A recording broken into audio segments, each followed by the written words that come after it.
This is very important. This is the most important thing you'll ever hear in your entire life. Are you ready? Are you prepared? Are you ready? All right, let's go. Okay. Yin, yang. All right?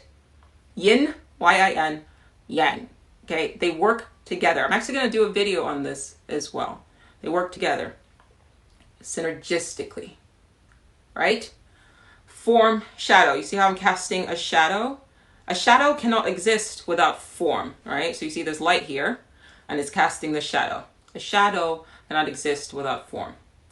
We are living in a dystopia. Sorry to break the bubble to you. Yes, it is. I apologize for that. But this is my theory.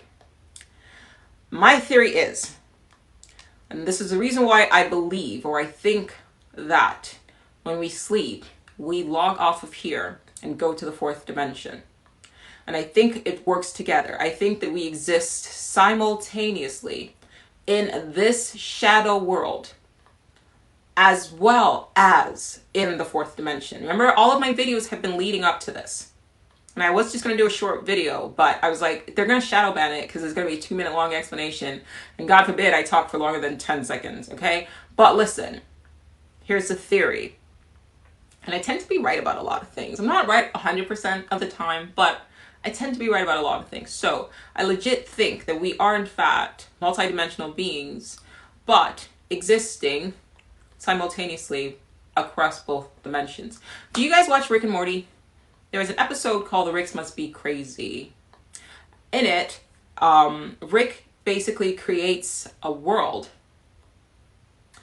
so that he can harness their energy. All right? And I don't want to spoil it because it's actually one of my favorite episodes, but if you watch no other episodes, watch that one. That's called The Ricks Must Be Crazy. And the skew to that, I guess, or the view of that is that I'm not gonna read your comments so I can focus. Sorry, guys. But the view is that he's harnessing. He's like almost like he's turned them into slaves, right? So he's enslaving them. He's harnessing their energy.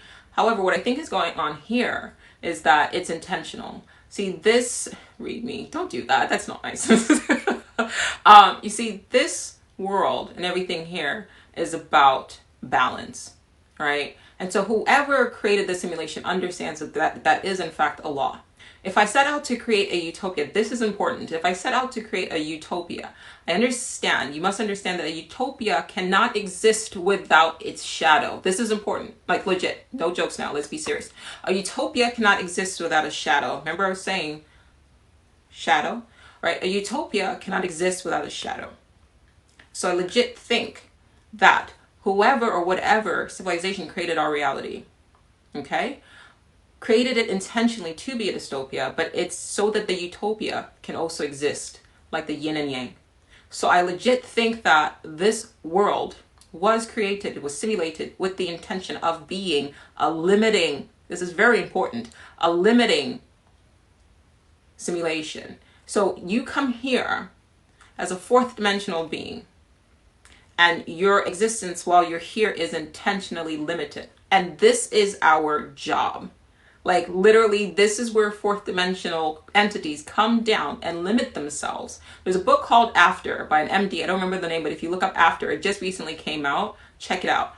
But you just start pulling everything together and it does make sense. It does make sense. And the book After is about near-death experiences, but I pulled a lot of information from there. Another book called Far Journeys by Robert Monroe, the guy behind the CIA's experiment, astral projection or out-of-body experiences that he worked with the CIA on that. He talked about how there were some entities that were basically like us that were feeding off of loosh, which is energy that we, sort of create. And I'm just taking all of these sort of concepts and putting them all in together. And I'm saying that what if we are in fact the very same entities that created this reality in order to generate energy so that the utopia can exist. So every day we come down here and we serve time.